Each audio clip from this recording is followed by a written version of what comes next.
The athleisure trend in fashion showcases stripes down the sides of pants, and that continues to be a big trend this season. So today, I'm going to show you how you can add an accent stripe down the sides of your trousers using a necktie.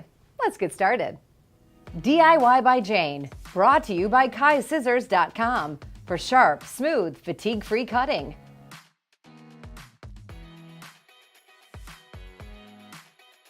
You'll need a pair of trousers that are a little tight and might not fit anymore. Yeah, I have those too.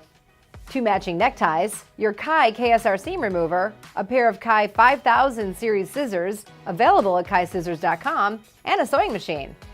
First, using your Kai KSR seam remover and using a slow and steady pulling motion, draw the seam remover across the stitches and down the side of your trousers.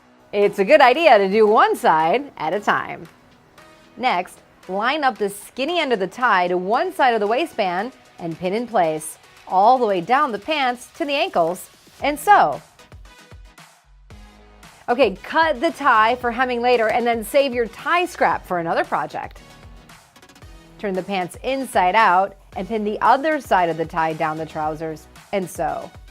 After you turn the pants right side out, do a quick little hem here at the bottom, and then you're going to want to pull out all these little excess threads that are left over from the original seam. Give it a good press and start on the other side. And there you have it, trendy trousers that look like they walked off the pages of a fashion magazine.